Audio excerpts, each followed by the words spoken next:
Hey everybody, welcome to Money's No Object. I'm your host, Dylan Howell. This is episode number 236 of our YouTube channel and podcast, and I cannot be more excited to continue sharing with you guys personal finance topics that I think could be useful for you in your long-term financial journey. Today, we are going to be talking about something that sounds very elementary, it sounds very straightforward, but it absolutely is not, and that is selling shares of stock. Because any investor's nightmare is to own something like Amazon, own a stock that is a high flyer over the long term, and end up selling Amazon after making 100% return, thinking that, man, it just can't go any higher, and it does, right?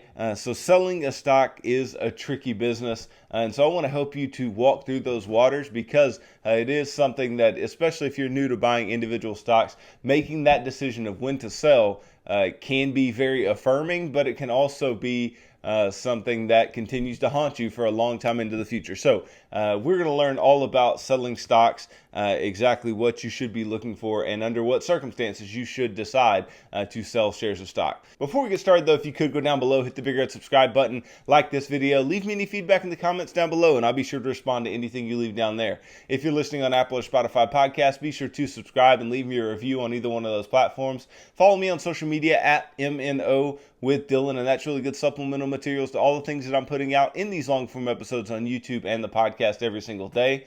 And then if you need somebody to help you to build a financial plan and keep you accountable to that plan over the long term, then I can do that. Just go and message me on any of those major social media sites and tell me that you are interested in financial coaching, and you and I can begin working together, creating financial goals that are specific to you and your family situation, and then helping you to push towards those goals, and then ultimately push you towards long-term financial freedom, which is what I hope for every single person who is watching or listening to this show on a daily basis. Now, when we're investing in individual stocks, buying stocks doesn't ever seem to be too big of an issue. Yes, you can make mistakes. Yes, you can buy things that you shouldn't. Yes, you can speculate in things when you're really trying to be an investor, right?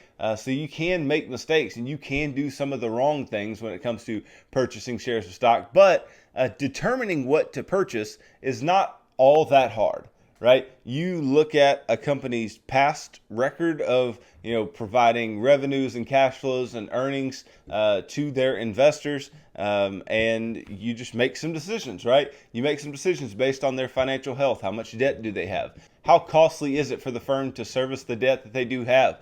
Right? How many times can their current assets cover their current liabilities?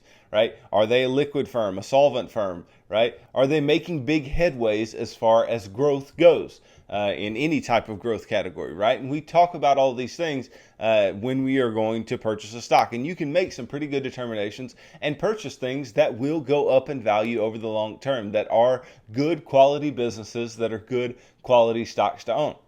Now, the tricky part, the difficult part in all of this is not, should I purchase this thing, right? The difficult part is, when should I sell it? Okay. Now, the most difficult part in when saying, I need to purchase this, I think I should purchase this, the most difficult part is saying, at what price should I purchase this? At what price is this thing a good buy? Because we talked before about how investments can be bad buys. They can be not good investments simply based on the price for which you paid. Right? Because if you overpay for something, then it's not going to pan out for you as other investments may. If you overpay for a fantastic company, you're still likely to get lackluster returns. Right? If you would have bought Tesla near its peak, right? Tesla's probably a pretty good company over the long term, right? And has proven to provide shareholders with a lot of return, right? But if you would have bought it near its peak of $900 per share, right, which is just a crazy valuation based on their fundamentals, then you would have really taken a bath since then, because we're down in the $600 a share region, and we've been into the fives all the way down from that $900 share values, right? So if you are buying for the wrong price, that can really hurt you, and that's a difficult decision to make on the buy side. But on the sell side, you have to decide not only that you want to sell something, but you have to decide, is this a good price to sell it for? And then exactly why you're looking to sell it. Because if you don't buy something and it goes up, you may have missed out on an opportunity, but you were never in that opportunity in the first place, right? But if you sell something and it continues to go up after you sell it, then you made a decision that legitimately got you out of the game on that particular company, on that particular stock, right? Which is not what we want. We don't want to be out of the game on any particular company just because we cashed in some gains because we felt like it had gone up enough. Okay, so let's talk a little bit about selling stock, about why it is so hard, why it is a difficult thing to do, and why a lot of mistakes are made on individual stocks when it comes to the actual sale of those stocks, right? So there's an all too common scenario. You buy shares of stock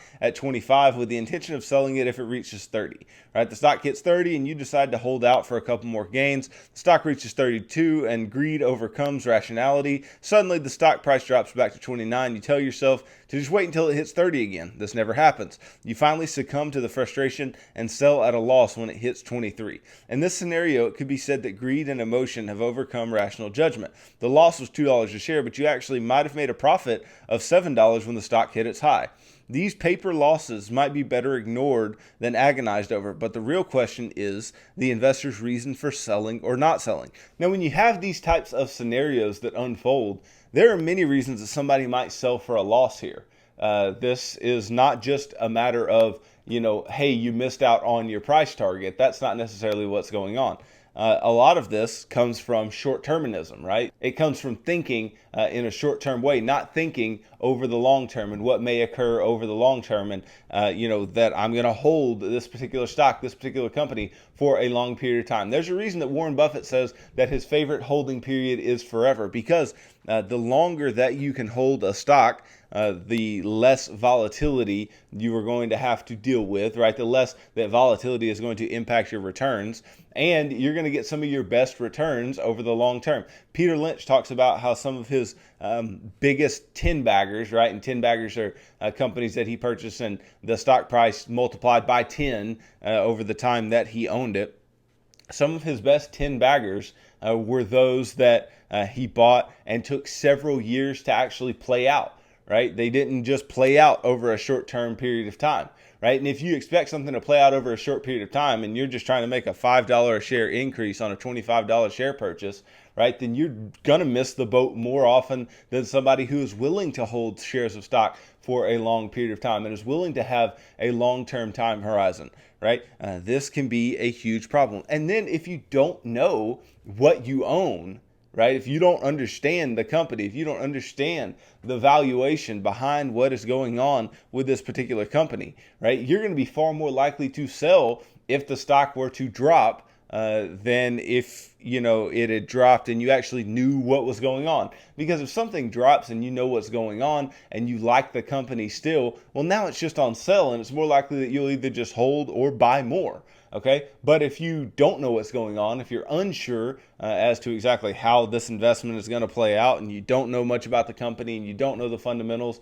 and it drops, well, what you're likely to do is just sell, and you're likely to sell for a loss. And this is a very big issue, right? And in a scenario like I laid out a moment ago, when the stock goes up some and then you get a little greedy, right? That typically occurs in the stocks that you don't know anything about, because you're willing to get greedy given the fact that it feels more like a gamble, right? It feels like, oh, I've already, won to this point. Let's see if I can continue to win more. Not if it's based on some objective facts, if it's based on some fundamental analysis that you have done in order to invest in whatever you are investing in, and you have made the proper decisions, and you can watch the price and have certain prices in your mind as to what something is worth, and exactly when you should go about pulling the trigger on selling it in the future, okay? So a lot of our selling mistakes can be erased by actually knowing what we own and having a long-term time horizon, okay? And you'll see that play into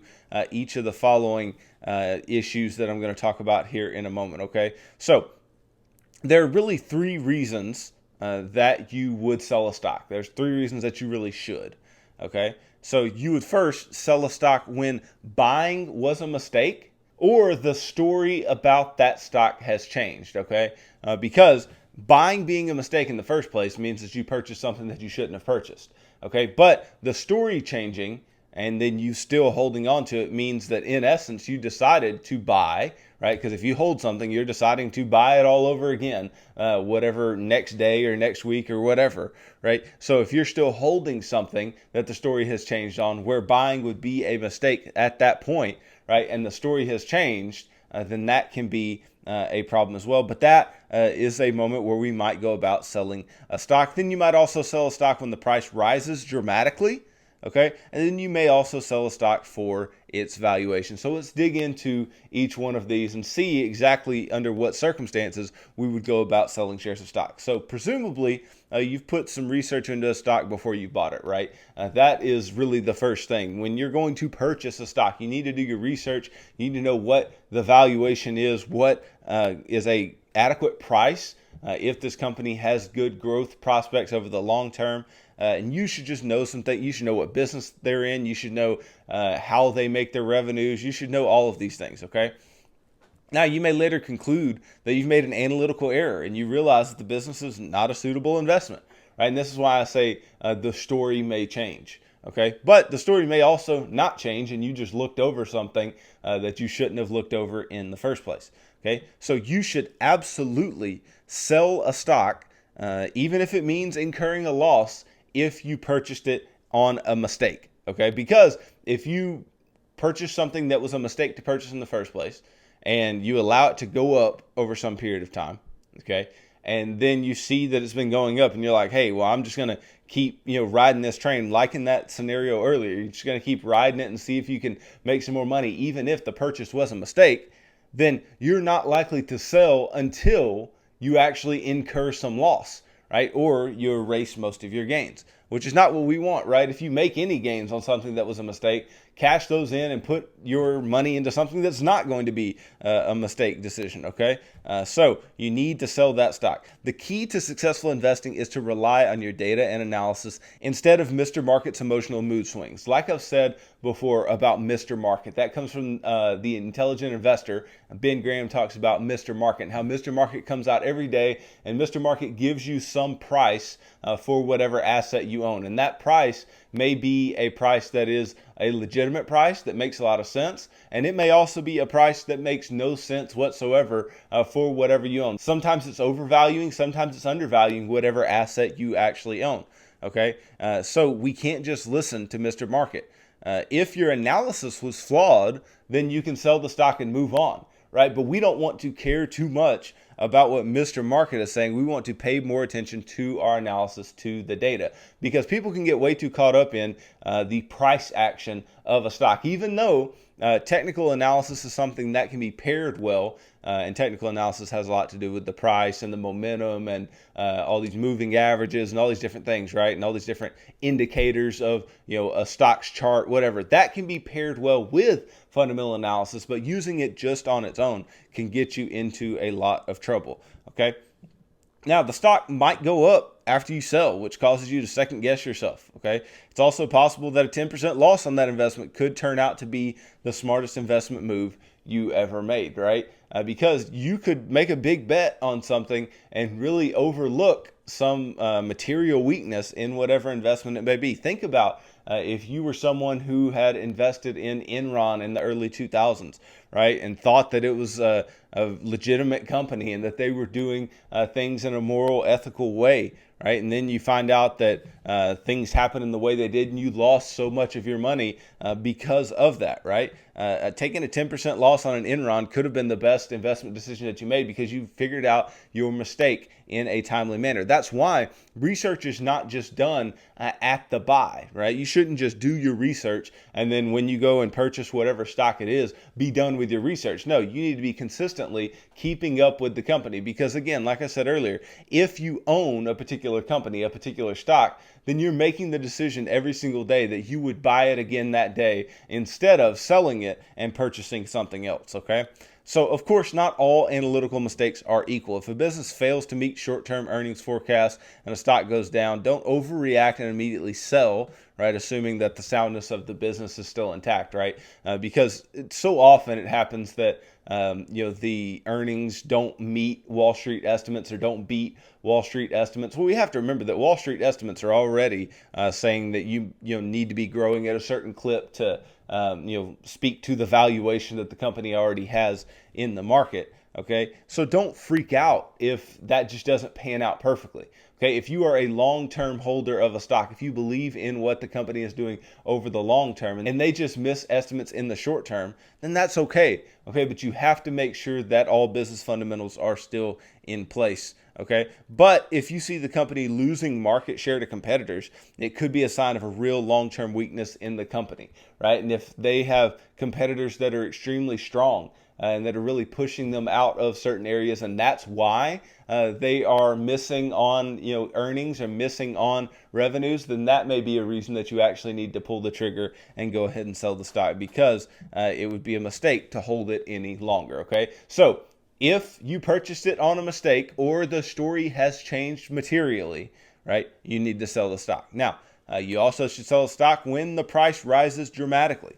Now, it's very possible that a stock you just bought may rise dramatically in a short period of time. I mean, I would just think about the individuals who owned GameStop stock before the whole Reddit thing took off, right? Before the beginning of the year. And they were just holding GameStop stock thinking, they could make some adequate return over time. And then that stock explodes upward, right? Or Tesla stock over the year and a half leading up to now. You start at the beginning of last year. If you would have owned Tesla stock at the beginning of last year and just held it to now, I mean, the returns you could have made are just astronomical, right?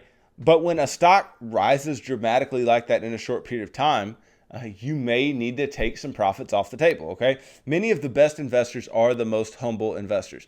Don't take the fast rise as an affirmation that you're smarter than the overall market, because in a situation like GameStop or AMC or any of those Reddit stocks, you weren't smarter than the market, right? The market is right. The market is true to the fact that these companies were not extremely valuable. These companies did not have a lot of long-term value. The market's right about that, right? So it doesn't affirm that you're smarter. It just affirms that in the short term, it worked out for you, right? It's in your best interest to sell a stock if you realize that there is this fast rise, if there is this thing where there was no way that you could have predicted what was occurring. Okay, now sometimes it's material, sometimes it's not. In the case of GameStop, it absolutely was not. Sometimes there's something material that can just blow a stock up over a short period of time. And I think about Zoom last year, right? If you were a Zoom stockholder before the pandemic began, and that stock just explodes because everybody begins to use Zoom, because many of us didn't know what Zoom was 2 years ago, but now everybody and their mom knows what Zoom is, right? So that stock rises in a meteoric way, and then taking some profits off of the table in that case may be a very smart thing to do. A cheap stock can become an expensive stock very fast for a host of reasons, including speculation by others. And in all of these cases, you had a bunch of people who were speculative. In GameStop, a bunch of speculation. In Zoom, a bunch of speculation. In Tesla, and that caused the stock to rise over time. Take your gains and move on. Even better, if that stock drops significantly, consider buying it again. If the shares continue to increase, take comfort in the old saying, no one goes broke booking a profit, right? If you actually take some profits off the table, then you're actually, guaranteeing that you have some of that money. Now, that can get you in trouble, and that's why it is so difficult to determine when to sell a stock, because you could sell something and it could continue upwards, right? It could continue to go up and up and up and up. So taking profits can cost you returns, okay? But in a case where some stock has risen very quickly and you take some returns off of the table, that can't be a bad thing, right? Especially if we're talking something that's risen 300, 400% in just a very, very short period of time, right? If you take some of those earnings off the table, then I don't think anybody would be mad at you for doing so. But especially if you are not being a long-term investor on whatever this is, right? And you just speculated and you guessed, right? And you made a mistake on the purchase and then the stock rises dramatically. Please take your earnings off the table. Please take your returns off the table, right? Jim Cramer begged people in GameStop to please take your earnings and run, or people in Bitcoin, as Bitcoin rose in the way that it did, to take some money off the table and run. Because sometimes booking a profit is the best thing that you could do. And in both of those situations, if you would have booked some profit at the highs, you would be feeling really, really good about where you're at now. So if you own a stock that has been sliding, consider selling on a so-called dead cat bounce. Okay, a dead cat bounce is basically where you have something that there's a material weakness. There's a reason that something is going down in value, and you see it going down, but then it bounces maybe because the market bounced for a day or some type of news in the short term, right? And it bounces, but it's going to continue its downward slide because there's really nothing super positive about that particular company. These upticks are temporary and usually based on unexpected news. And when those occur, then expect that is a time that you could go ahead and sell these types of stocks. Okay. So anytime the price rises dramatically, either sell your position or take some off the table, because again, we are long-term investors. I'm not saying to just cut your position in whatever you have long-term conviction about, because that can be detrimental to you. If you cut your position and the stock continues upward and you had conviction about that stock and you just sold it because it went up, then that can be problematic. And especially if the story doesn't change, if the stock still has good long-term growth prospects, then by all means, or if it just had some really great growth in earnings over the short term, then that might be more of a reason to cut more of your position. Because you think about a company like Zoom, they got a huge bump by the pandemic. But are they ever going to see growth like that again? Like, I don't know. I don't see how you would see growth like that again. Okay. But if you had a company like, let's say, Amazon, that over the years has sustained long-term growth of earnings and cash flow and revenues, right? Then that's a company that if you would have sold it after you made your first couple 100%, or it had its first big pop upwards, then you may be looking at it now at, whatever it is, $3,400 a share, going, why in the world did I sell that stock? Okay. So we need to be careful as to why we're selling it when the price rises. Okay. But taking some off the table with dramatic rises, not 20%, not 40%, but I'm talking multiple hundreds of percent, could be a very good move for you and your portfolio. Then the third reason that we would sell a stock is for valuation. Okay. Now this is a difficult decision. It's part art, part science. Okay, the value of any share of stock ultimately rests on the present value of the company's future cash flows. Okay, what future cash flows is it going to make? What are those cash flows worth today? The valuation will always carry a degree of imprecision because the future is uncertain. You don't know what future cash flows are going to be, and you don't know what rate of return is going to be required by investors to discount those cash flows back by. This is why value investors rely heavily on the margin of safety, because the margin of safety gives you that space between what something is actually worth and what it is currently selling for. Okay, because again, if a stock's worth 100 and you could buy it for 95, well, you may be off a little bit in your valuation, and that stock may really be worth 93 and you could buy it for 95. So that's problematic. You don't have a large margin of safety. But if the stock is worth 100 and you can buy it for 76, right? That seems to be a big enough margin of safety to where you could actually take some money and put that position into play for yourself and expect to make money over the long term. A good rule of thumb is to consider selling if the company's valuation becomes significantly higher than its peers. Of course, this is a rule with many exceptions because sometimes it's difficult to determine who a company's peers are. And sometimes a company can break out from its peers and grow in a way that its peers are not growing because of either some line of business that the other companies don't have, or they are doing it way better than anybody else is doing, and they're just eating up market share of everyone else. Okay. Another more reasonable selling tool is when a company's PE ratio significantly exceeds its average PE ratio over the past 5 or 10 years. For instance, at the height of the internet boom in the late 90s, shares of Walmart had a PE of 60 times earnings, right? That means you were paying $60 for $1 of Walmart earnings per share. Okay. As it opened up its first website with e-commerce, it had that 60 times earnings valuation. Despite Walmart's quality, any owner of shares should have considered selling, and potential buyers should have considered looking elsewhere.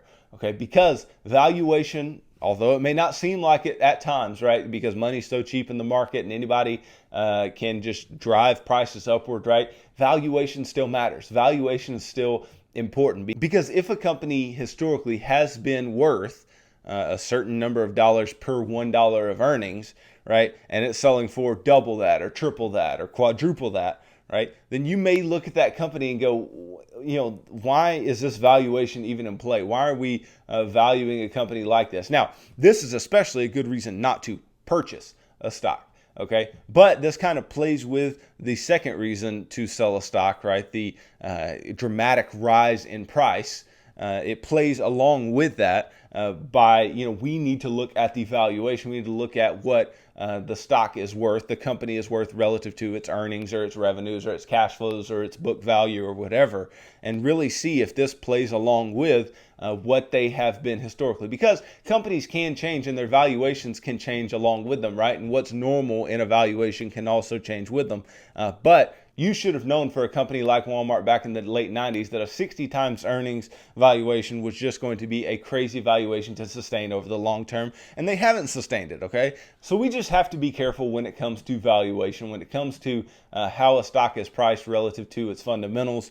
You have to really pay attention and pay attention to its peers, pay attention to its averages over time, and you can make some decisions if those valuations are just way too far out of whack. And again, this can be a very good reason to take some off of your position, but maybe not get rid of your position altogether if you are a long-term investor, which is what I am and what I'm trying to teach you to be, okay? Because being a long-term investor, you can hold on to something that's got a high valuation because it has increased in price over time. You can continue to hold that thing, but you just have to understand that your returns from there on are likely to be a bit more muted than what they've been in the past because at higher valuations, it's going to be more difficult to get growth that keeps up with that particular valuation and maybe continues to grow it over time. Okay, then there's kind of an extra reason that you may sell shares of stock. And this is one that doesn't come down to the company and doesn't come down to your analysis, but it comes down to the fact that you may need money, okay? If you have shares of stock in a brokerage account or whatever, or even in an IRA, some type of retirement account, and you need money, right? You're retired and you need to take money off the table, or you are, let's say, about to pay for your kids' college and you need to take some money out of your brokerage account, then by all means, do so, okay? It might not seem like the best reason to sell a stock, but it is a reason nonetheless. Okay, stocks are an asset, and there are times when people need cash from their assets, whether it's money for a new business, paying for college, purchasing a home, retiring, actually funding your retirement. This decision depends on your financial situation, and it doesn't mean anything based on the fundamentals of the stock. Sometimes you just need to take your positions off. That way you can actually pay for the life events that you need to pay for. Because the things that we can do with our investments, right, we can either live off of them or we can leave them for the next generation. And obviously leaving them for the next generation requires that we grow them to a certain point, right? But ultimately we want to take care of ourselves with our investments first. And so it's no surprise that sometimes you may sell a stock or an investment for specific financial needs. Look, selling stocks is a hard business. Okay. And one of the best things that you can do when you sell shares of stock is to stop looking at that stock's price, especially if you got rid of your whole position. Stop looking at that stock's price because you can quickly talk yourself into the fact that you made a mistake in selling if the stock continues to go up, or if it goes down, you can feel like you're the best investor in the world because you sold before it went down, which neither of those things are true. All those are vicissitudes of Mr. Market and fluctuations in Mr. Market's decision making. So don't allow that to make you think that you are, the best thing to ever come to investing, because it is likely not true.